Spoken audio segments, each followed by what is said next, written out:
Welcome to the Christopher Peter Review. My name is Christopher Peter and I am the political economist behind the Christopher Peter Review podcast and blog. I started the Christopher Peter Review to provide an economic perspective while discussing salient current events that impact our public policy, economic outcomes, and overall society.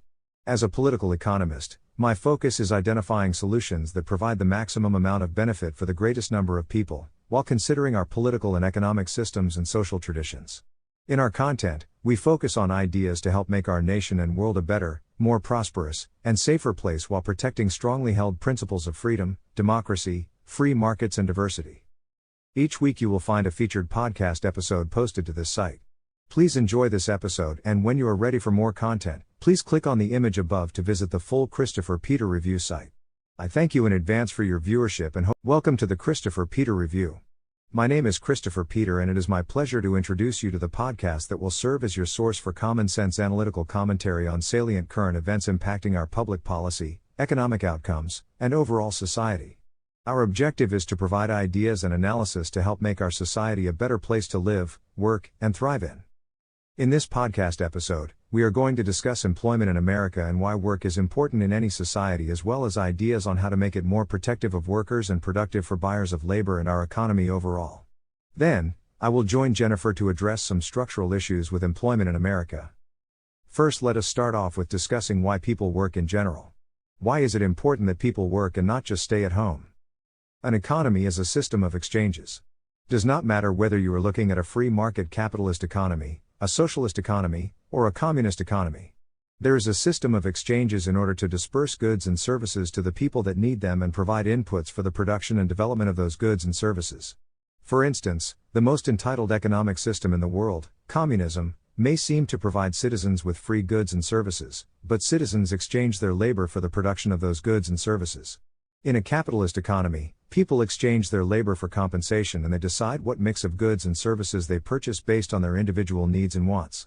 Under socialism, there is an exchange of labor for compensation as well, but may not be as beneficial to some as capitalism or as restrictive as communism. In any system, there is a need to exchange our talents, skills, and knowledge to secure the goods and services we need to live and provide the human capital inputs for our economic system as a whole. Essentially the give and take system that benefits all in society. That is why we work. That is why it is important that America continues to be a nation that prides itself on work, productivity, and innovation. While the global economy is not the net-sum game people make it out to be, in a moment or short period, there is scarcity for resources. Nations that want to foster the best outcomes for their people will find ways to be efficient and effectively use the available resources to maximize the outcomes for the people that live in their respective societies. Productivity and innovation allow nations to do more with less. Both afford an economy greater sustainability but reducing the resource input requirement for a society. The more productive an economy is, the greater the ability to assist others who may not be as innovative. The greater the ability to find avenues for trade, which fills gaps in the global economy.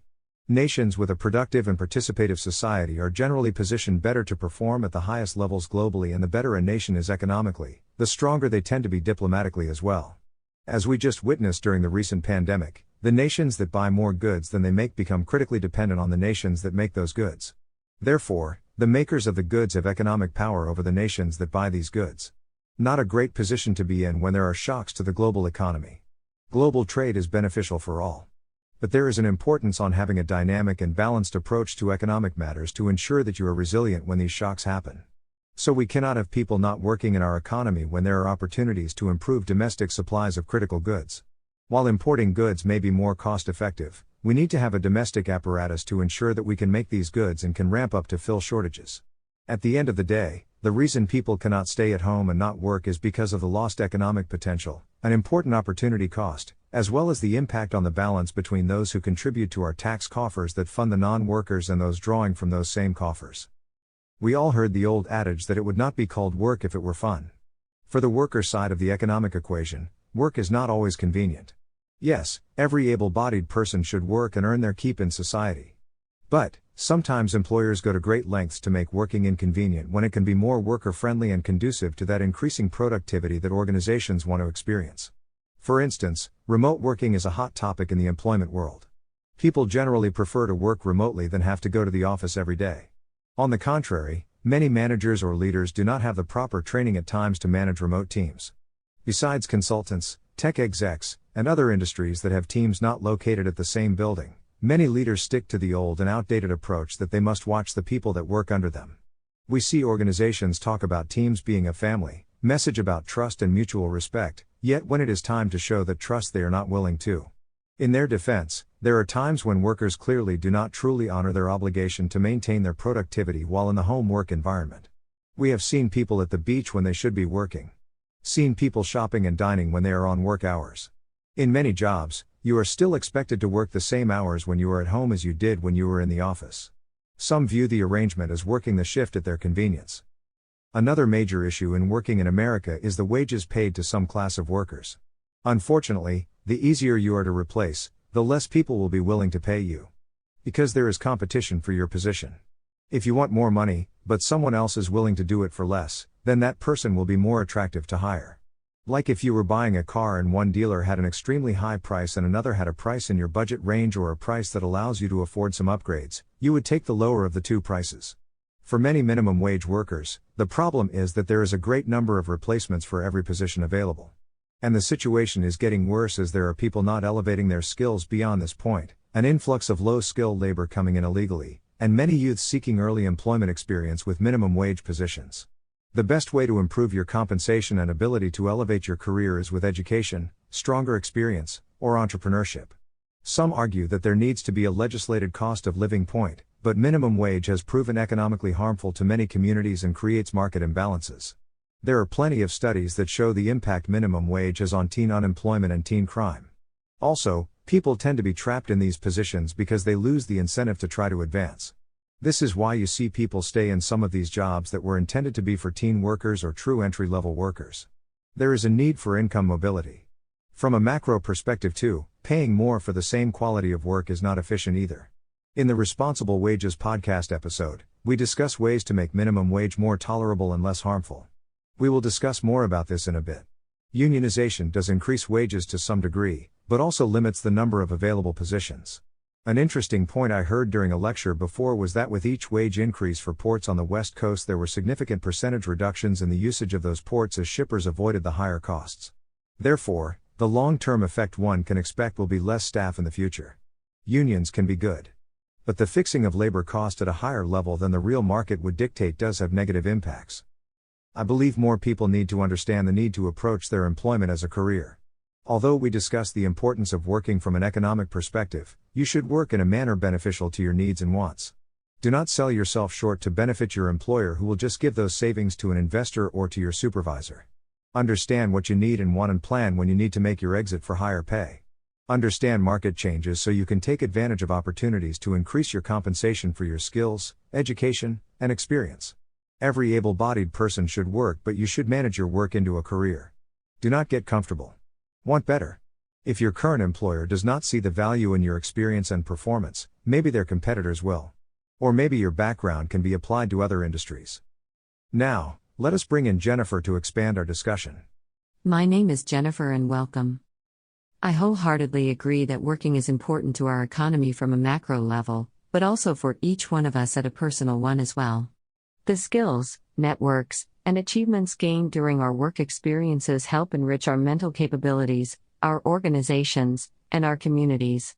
We should also view our employment endeavors as a step in a career. How does our current role prepare us for the next role? How can the people I meet in this organization bolster my network to become more attractive to my next desired employer? And you get the picture. For many low-skilled labor, especially early on when the bulk of the workforce fell in this category, unions helped increase the take-home pay of many of these workers as well as improve workplace conditions. Also gives a voice for the voiceless, who have some important perspective in the whole system of an organization. An issue with unionization is the cost of labor is inflated higher than the market labor rates would be. For fields that are global, there are options for organizations to pursue if these rates become unsustainable in the eyes of business leaders. As you just pointed out, the higher the pay raises there was a decrease in usage associated with ports on the West Coast. Although this was pre-pandemic. In the current era, are unions beneficial or are they a relic of a past America? For some fields, unionization will be a crutch for workers.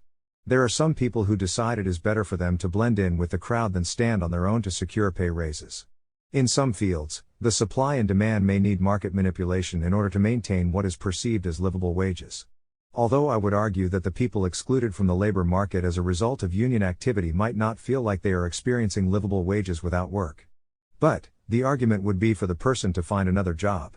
Not a bad argument, if the person is not specialized in a specific line of work. There is a reason why union membership continues to decline and that right-to-work states continue to see their popularity rise for both residency and corporate domiciles. Most people no longer want to be paid what everyone around them is paid, but the ability to ask for higher pay or leverage competitors for income mobility. For some fields like education or government service, unionization will still be a popular thing. But, I think policymakers should consider policies that protect the economy from allowing union members to seek pay raises at the expenses of society. Not the right approach. Also, another factor impacting union membership is the usage of automated equipment to replace the need for human beings. Robotics are heavily used in auto manufacturing, reducing the number of line workers needed. As former President Barack Obama once pointed out, the invention of the ATM put many bank tellers on the sidelines. Along with online banking and bill pay, there is no need to really go to a branch these days. The increasing usage of artificial intelligence reduces the need for staff in many areas of the economy.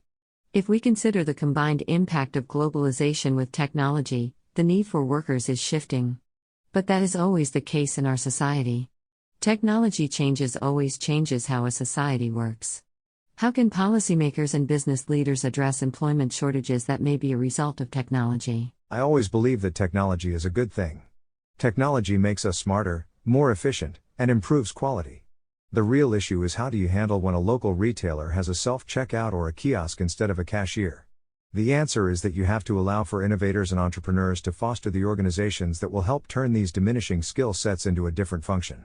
Maybe those people who would be cashiers can now be data entry clerks. Some skills are transferable to new applications. I also believe that we need to stop seeing unions market information that is not completely accurate. For instance, teacher unions continue to talk about national shortages of teachers in the field, but there are a declining number of students enrolled in public education systems.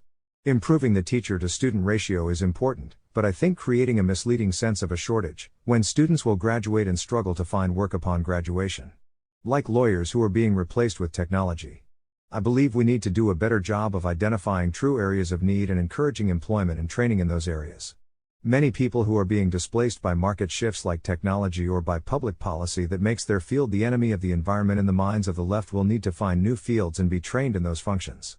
The issue with the cost of living in America is important. But, I too continue to believe that minimum wage does more harm than good. It is a knee-jerk reaction to a problem, and proponents of the policy purposefully ignore the real economic harm and social chaos it causes. There needs to be a better approach to solving the cost of living challenges many face. On one hand, talking about income mobility without any plan to afford it to those who need it does not help either.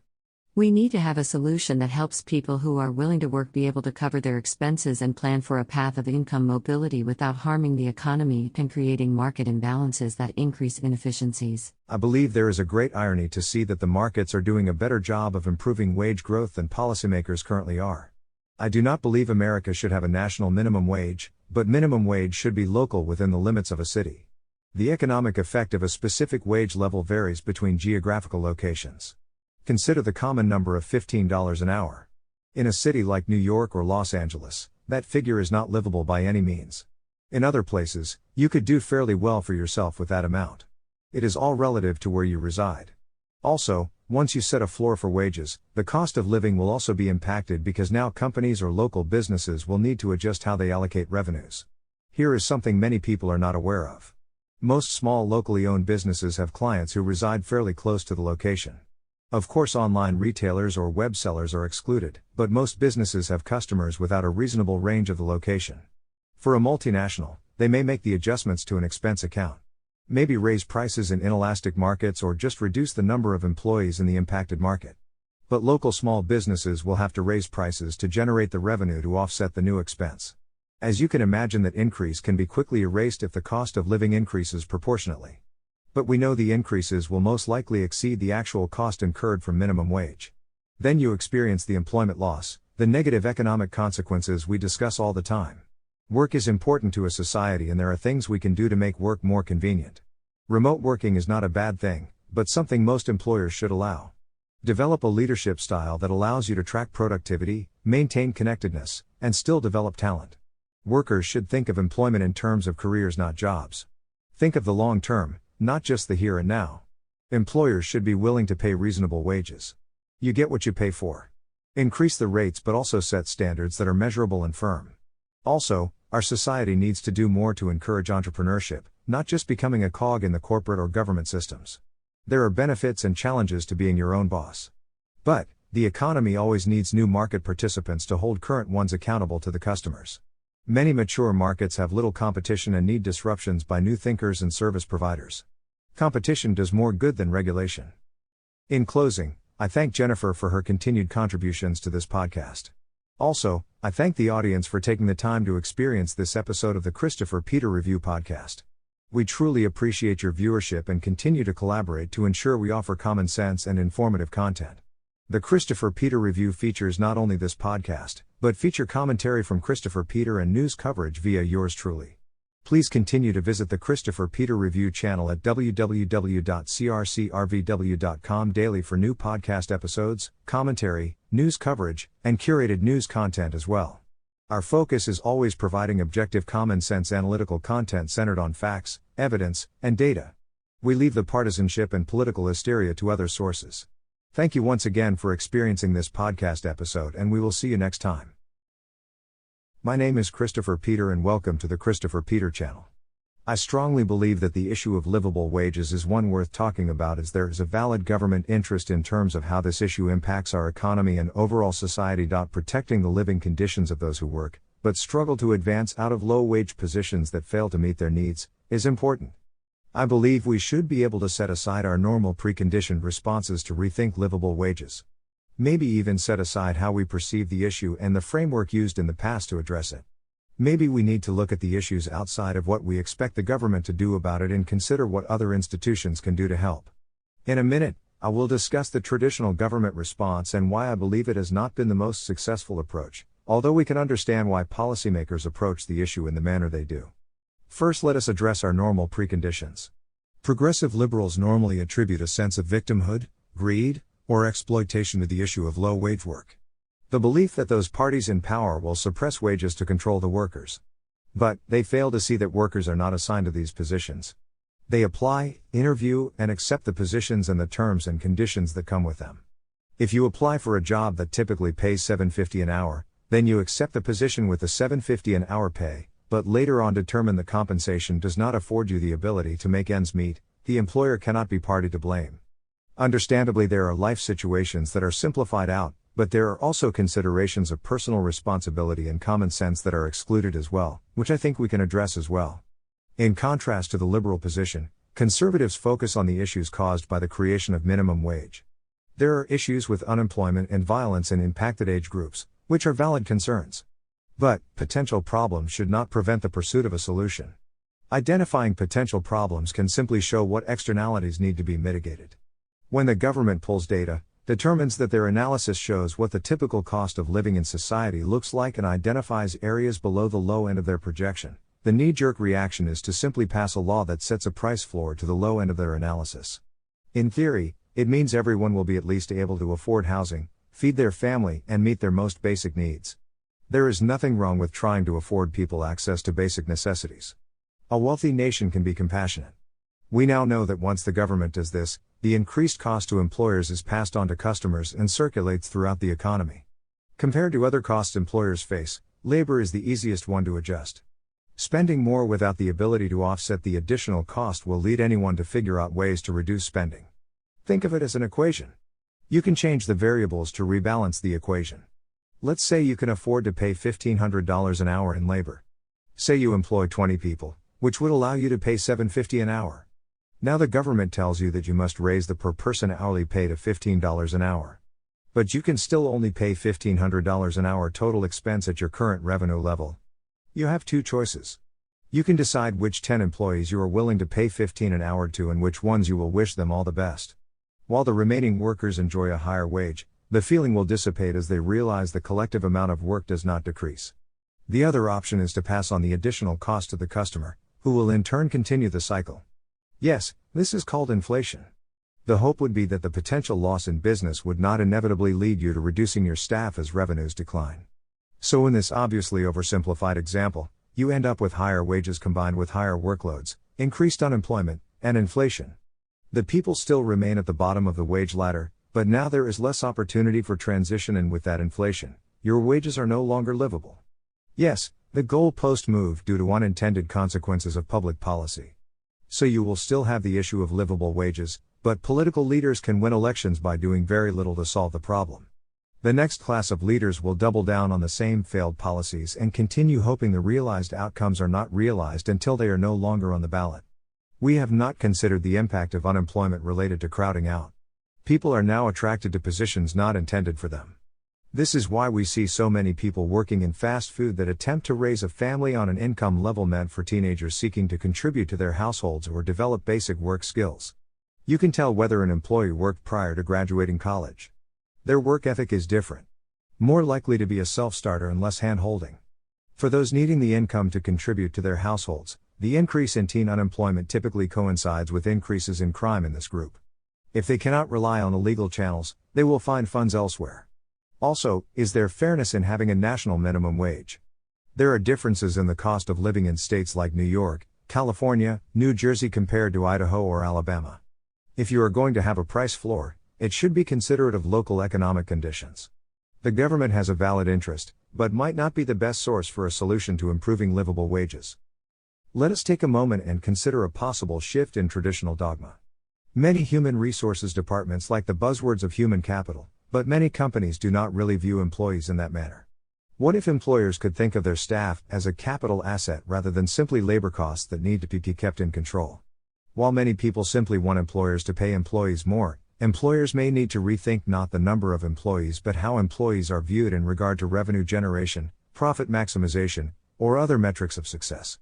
Throughput is a key performance indicator of capital equipment deployed to replace workers.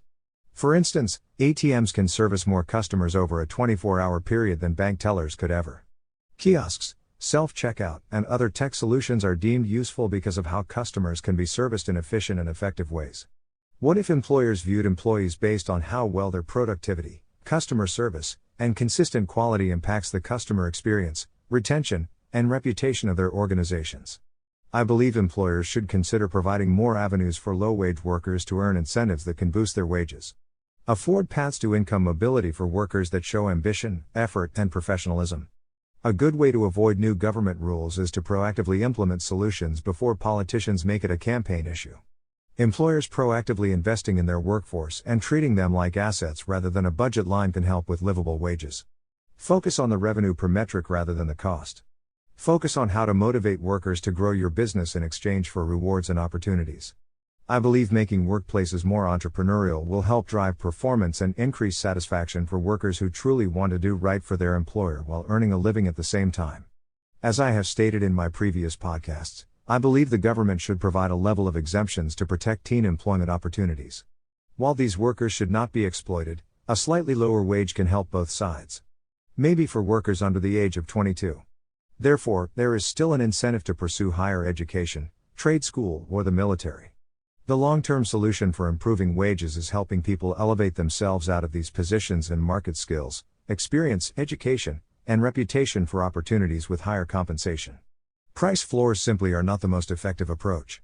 But, the easiest compared to changing the dogma of society. Hard to believe the government will ever let the market decide. Hard to believe the majority of employers will openly shift their thinking.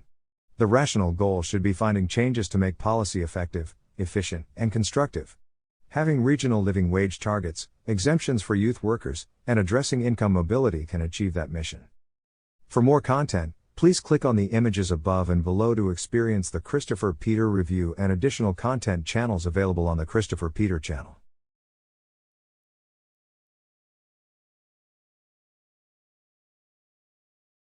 My name is Christopher Peter and welcome to another edition of the Christopher Peter Review. Your source for common sense commentary centered on facts, evidence, and data. The Christopher Peter Review experience includes not only this podcast, but also analytical commentary and news discussion available by clicking on Review on the top. I hope that our content is inspirational and informative. In this podcast episode, Economic Freedom, I am going to discuss the need to protect an important manner in which many Americans pursue income. A popular alternative to simply being a cog in the corporate world, which is not entirely bad. For many Americans who graduated college during the Obama era, the technology boom provided even more alternatives to the corporate ladder climb, which was not widely hiring at the time. Jennifer will provide the political aspects and what policy changes can help protect this pursuit while balancing the government interests. Let us begin this special edition of the Christopher Peter Review. The idea behind economic freedom is that society should allow people to earn a living, support their households, or find satisfaction in personal achievement in a manner of their choosing. Obviously, there needs to be some level of limitations or reasonable regulation. For instance, career paths involving violence, theft, or the sole purpose for harming others should not be a permitted livelihood. Outside of pursuits that involve reckless violence or purposeful harm, people should be able to choose a path for their livelihood. The best person to determine one's needs is the person. The government likes to provide profiles drawn from statistics, whether it is nutritional guides, financial behaviors, or other areas.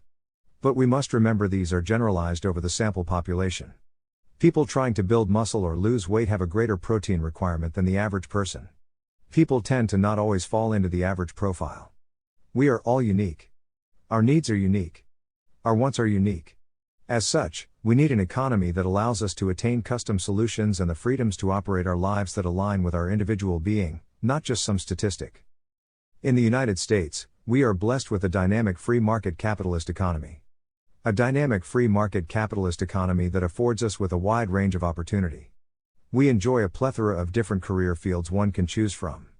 Job seekers can pursue a career in the public sector, working for different levels of government, either in public service, agency positions, or government services like education or extension of the government. Or one can seek a career in perpetual learning by choosing opportunities in academia and research or teaching. And there are opportunities in the private sector, working to bring goods and services to market that meet the needs of the people, whether those needs are current, future, or unknown. The private sector in America is very dynamic. People can work for corporations, contributing to a corporation's objectives and success. Also, we have the freedom to start our own businesses and bring new ideas to the market or bring our versions to the market. Then there are some opportunities that are somewhat in the middle. Maybe we have a skill set that is generally needed. Maybe we do not want the stress of operating a business or the lifestyle that comes with being a cog in the corporation machine. But we have a skill set that people will pay for and we can offer our services at the time and amount of our own choosing. Independent contracting is a popular path for income for people wanting greater control of their schedule, especially those with conflicting family needs or simply want flexibility to enjoy control over their life. I believe each person should have the freedom to pursue any type of opportunity of their choosing. Have the freedom to change their minds and change paths if not satisfied. People should be in control over their careers, income, and opportunity. The policy issue here is the states run by Democratic politicians who target independent contractors by changing the rules for those engaging in contracting independent contractors. Jennifer will dive deeper in the political reasons for their pursuits. But, I strongly oppose limitations placed on independent contracting. For any economic pursuit, people should make themselves aware of the risks associated with their pursuits, not just the potential rewards. I am not a big fan of the phrase "I did not know because you should have known." The person seeking to benefit should understand the potential obstacles and challenges that may stand in the way of your end goal. Understand the ramification of your choice. Understand whether it is time to change your field or type of work or find reasonable manners to adjust to changing needs. I do not think the government should serve as an insurance policy covering people's purposeful ignorance. Rather, they should focus on market corrections or behaviors done by individuals that may cause harm outside of the control of the market participants. If you choose to be an independent contractor because of the freedom, ease of the pursuit, or potential cash flow, then you need to understand that you are responsible for filing your own taxes, attaining any insurances or benefits you or members of your household need. Otherwise, you always have the option of joining a company that needs your services and will do that all for you. I am against the government coercing entities to behave as an employer when both sides understand the ramifications of their choice and agreement. I think society benefits more from having independent contractor work available than enacting policy changes that will limit opportunities. If someone truly needs benefits, that person can pursue a full-time position. Or maybe actually work to make open market benefits affordable. But that is another topic for another episode. I get the need to protect workers in our economy, but I always will believe the best approach is protect opportunity while protecting workers. Many political solutions only protect workers from opportunity. The issue I have with the government's approach, most notably the state of California, is from an economic perspective.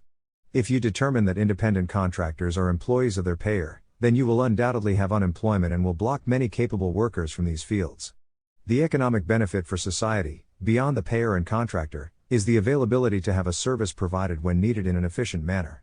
For many organizations, it is not efficient to keep a person on staff who is not consistently needed. Better to contract when needed. For the contractor, it is beneficial to not be tied down to an organization when that organization does not need your services. Rather, contract your services to other entities and do business with each one when there is mutual convenience and benefit. Also, if the contractor is unhappy with the compensation or timeliness of payment, there is no coercion to force them to work in an environment that is not suitable for them, which is a main reason people choose to be independent contractors. So why the attention from the government? The issues around the practice did not just appear recently, but the prevalence of independent contracting is greater. Reflecting back to the Obama era, the economy was marked with a great level of stagnation. I remember hearing David Plouffe tell a graduating class how dear the economic environment these graduates were entering. The gasps in the crowd were memorable. When you leave college, you tend to feel like you have the whole world in front of you. At least that is what you are hoping will happen. Ideally, you will have a job lined up, but many times you do not. When I finished my undergraduate degree, I fell into the latter, so my job right after college was finding a job, which I fortunately found not that long afterwards. In between, being an independent contractor helped me control my costs until I found that full-time permanent position. After finishing my MBA, during the Obama era, re-entering the market years after hearing that depressing speech by Plouffe, my lined-up opportunity was cancelled due to the economic environment. Again, I needed to find a job and leverage being an independent contractor. Like many people, I became an Uber driver to cover my expenses until I got a job a couple months later, continuing being a driver to help offset the cost of relocation and funding this site when it was still just a blog. I knew I was not going to receive benefits and wanted nothing more than to gain income to pay bills and work when it fit around my professional career search. During this time, there were an abundance of people working as independent contractors working with Uber, Lyft, and other similar companies. Consider how many millions governments lost in tax revenues until regulation modernizes to recognize that the market preferred these services to traditional taxis or waiting in line for food, especially since the recent pandemic. I still believe that there are many people who are not willing to work for corporate America after the financial crisis, which is why some still prefer to do independent contracting, even outside of these services. With so many people staying outside of the normal channels of school to college to corporate America or the government, the traditional system was somewhat in jeopardy. We see companies complain of available talent, but the talent is there if they contract them. Given the prevalence of independent contracting and the impact of tax or regulatory revenue, it was only time and space before progressives tried to save these fund channels under the guise of protecting employees. The flawed healthcare reform in Obamacare requires the coercion of people into the insurance market, either through work or purchase, so there was a government interest. Again, Jennifer will go further into the political aspect. My goal is that we step back and see the need to protect these opportunities. Independent contract is the true free market approach to employment and can afford people the ability to increase their income beyond the average 3%. Remember, the 3% is the average, so many people do not even get that. Again, there are many benefits to working in corporate America or the public sector or other large organizations. I am not against that at all. I believe it will be a monumental mistake to harm this area of our economy, where workers can use this to supplement jobs with lower wages. Now, I turn it over to Jennifer. My name is Jennifer Smith and welcome to the Christopher Peter Review. I believe that independent contracting opportunities afford economic opportunities to people that may not fit the traditional economic model. Part of the issue in our economy is there are groups of people who want to contribute to our economy, but they may not fit the model. America is a free society and we generally feel that we are free to do what we want professionally. But, we know that what we believe is the case in our society is not always the truth. There is a great level of indoctrination that shapes our perceptions or covers what really goes on. To a great degree, our paths forward are not random, but a systemic process to organize our economy. As Christopher alluded to, there is a strong push in fueling our large-scale organizations with employees. Our public education system focuses on preparing and shaping students for the pursuit of college degrees, and then colleges shape the minds and professional skill sets of these students to meet the recruiting needs of large-scale employers. Corporations influence what is taught and what is made top of mind through their donations, recruiting events, and alumni networking. Public policymakers offer up a great level of public dollars to help bolster this pipeline. If we take a step back for a moment, there is nothing wrong with this process because corporations and government agencies are large-scale employers. But, there are many people who fall out of this system, who are better served by operating on the edge of the system. By this I mean, working with these entities on their terms or when it is convenient for them. Also known as independent contracting. Ideally, we would have legislatures, presidents, governors, and other policymakers who would take an all-of-the-above approach to employment opportunities. For some, primarily Democrats, there is a need to normalize the traditional system because there are additional political and social systems that exist and are essential to funding campaign activities and achieving political objectives. The influence of public service unions, other labor unions, and ancillary organizations all play a role in driving how our elected officials act. The impact of the market disruption caused by ride-sharing companies not only provided the public with a service they preferred over traditional taxis, but disrupted the market for regulatory medallions, fees, and union dues. Much of the response from local governments, like arresting drivers and impounding cars, was done largely to protect the interest of taxi companies and their drivers. Our government at all levels is supposed to support competition. We have agencies that sue to block mergers or acquisitions perceived to harm competition. You would think the government would welcome market competition that exceeds the quality of service available from the options available at the time. One may focus on the lack of benefits that usually occurs with independent contractors. The primary source of insurance coverage in America for workers is their employers. From a public policy perspective, there will be little interest in subsidizing this cost if these individuals are working. So there will be a push to assign these costs to the payers of these services. In order to make the flawed healthcare markets under Obamacare work, there needed to be coercion to make it. Now, the obvious hope is that the independent contractor thinks beyond the moment and has plans to set aside part of their revenue to cover the cost of their benefits. Given the lack of budgeting in America, this might not be the case. But, should we remove opportunities from many to cover the irresponsibility of some? It has not worked out in the past. A point of focus might be better served to set a service level where benefits should be offered. Some ride-sharing companies offer benefits options to certain driver levels to be deducted out of their earnings, which is reasonable middle ground. To be fair, large-scale employers are generally able to leverage economies of scale to maximize coverage per dollar spent. For organizations that operate on both sides of the independent contract, sourcing the service provider and the end user, this could be a reasonable middle ground. But, the contractor should not be considered an employee. Understandably, there is a difference between a completely independent contractor who finds their own clients and operates an independent business and a person who benefits from an organization that affords access to its clients and they provide service when convenient. There will be people who listen to this episode and immediately see that. But, I think we both still look at that and view the relationships or classify the relationship under independent contractors with a different level of control. For instance, is a business really a sole proprietorship if it is a franchise of a larger branded organization? The brand company provides the standards, operating procedures, and sometimes supply for the franchises, but yet there still is that separation. Same type of premise here. I think the ability for people to earn additional income or support their households on their terms is an important standard for our economy. For our society. The popularity of the gig economy should not receive a strong backlash from policymakers who want to push these individuals into union positions or standard positions, which is not what these individuals truly signed up for. While many will probably say they want some perks with standard employment, how many of them will truly make the shift? Aspects of the gig economy are appealing to the people and help restore an entrepreneurial spirit in the public. That is a good thing. Back to you, Christopher. Thank you, Jennifer, for your insight. I wholeheartedly agree that anything sparking entrepreneurship in our society is a good thing. A positive for a society that is growing too accustomed to peasantry labor practices. When it was the entrepreneurial spirit that made our economy dynamic and great. Just like not everyone is college material, not everyone has the entrepreneurial skill set. But, we do not see policymakers limiting college opportunities. Although, they are going after institutions operating outside of the normal structure. But, online universities, like ride-sharing companies, have forced change in their industries, as many major universities have online courses to compete with the for-profit disruptors. The difference, a quite large one, is that the ride-sharing companies offered an improved service while the for-profit universities provided a convenient but lower quality product.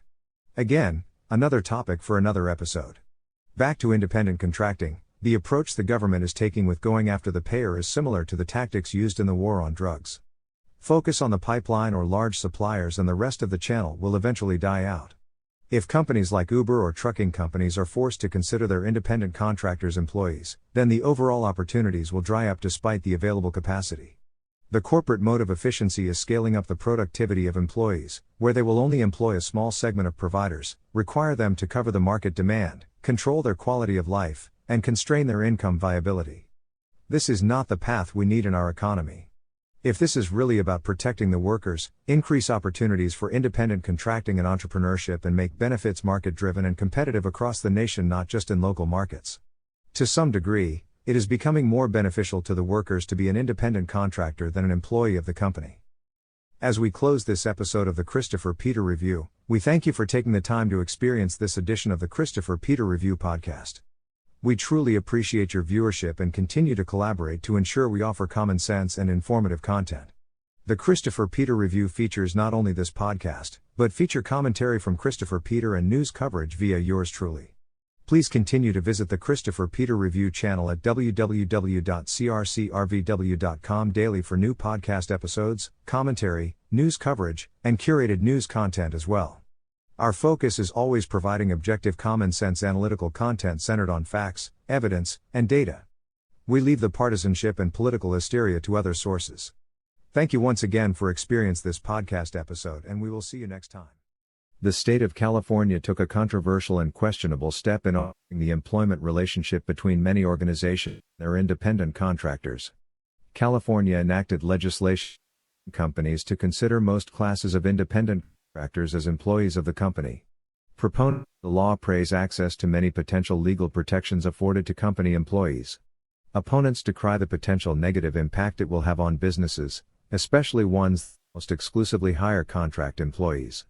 As one can expect that other states will consider similar legislation, there is a need to better clarify what workers will be protected and provide clear exemptions for the obvious situations of true independent work. The intent of the law is to close the loophole companies use to avoid labor costs, such as benefits and certain types of taxes, by using contract employees or independent contractors to fill key roles in worker pool. State of California, regulations cover employees of a company employees with benefits requirements, wage protections, workplace rules. For the most part, California exempts independent contractors from these rules, which makes them attractive to companies looking to lower cost associated. There is a strong argument, which California accepts, that independent contractors are not truly independent when many companies enjoy great control over these workers and these workers perform the same duties as current employees. Worker rights groups and prominent labor unions push this narrative, as unions will see this as a path to expand access a broader pool of potential members. Generally, a person is a contractor if they operate outside the direct supervision of the payer and enjoy control over work schedule, equipment used, and cost control. The payer, the company or person, may negotiate a fee schedule, provide a definition of deliverable, and deadlines, but the independent contractor has process and how they arrive at the deliverable.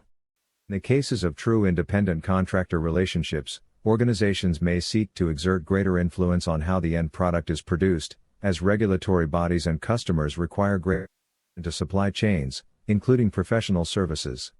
For instance, might want to protect against contractors that might hire illegal or child labor or associate with criminal activity. Sometimes the burden is on the company of expected behavior beyond the contractual clauses. Another to consider is the growth in popularity of freelancing relationships, especially among younger workers. Many of these workers graduated into the stagnant economy during the Obama era, where permanent full-time opportunities were limited, but when many tech companies offered new opportunities. Companies like Uber, Lyft, and others provided a way for people to get compensation on their own schedule using the company's app. Besides some terms aimed at protecting end consumers, users of apps were free to work at their own convenience, create their own strategy to maximize profits, come and go as they pleased. The gig economy was born out of necessity by an economic environment that did not create jobs, which many do enjoy working under. These users clearly fall under the definition of independent contractor. While startups enjoy great profitability projections and popularity, the type of labor used still falls under the acceptable definition. Other service industry workers received exemption. California. Service industry workers like barbers and hair stylists are considered independent contractors, although they're greater control over the work process and cost generation than the tech startups. These companies could do more to provide access, but rules should be consistent, not based solely on the profitability of. The appropriate area of regulation is where organizations bring in these workers, like those of staffed employees. Many staffing companies provide with contract labor to supplement existing workers without the cost of benefits and certain types of taxes. The company enjoys control over them as if they are staff, but also enjoys the lower cost of labor. These relationships are one states like California should seek to apply the new. There is a plethora of contract employees performing the same duties as staff employees at a much lower rate and benefit free from both the organization and the staffing agency. The clear path forward is focusing regulation on labor sourced through staffing agencies where workers perform the same duties as current employees. Placing limited periods of temporary employment or gray rules around temporary to permanent positions may help improve access to benefits and tax dollars. But gig economy organizations do deserve some level of exemption from classifying their users as users are not employees and operate under the clear definition of independent contractor. Companies could also help their case by providing access to benefits packages to users that utilize the app for a defined period. The closing of the loophole is well intended as many companies are going too far in their labor strategies and leave many people. But policymakers should protect the availability of contract labor and independent work relationships. Benefit millions. Many people understand they are signing for and accept the conditions. Regulate where appropriate, but in a fair and consistent manner. Understandably, the worker rights group and labor unions did not fund this effort without expecting access to these worker pools. Thank you for experiencing this presentation of the Christopher Peter Review. Please continue to visit us at www.crcrvw.com for new content and explore the content channels available. Thank you once again for experiencing this podcast episode, and we will see you next time.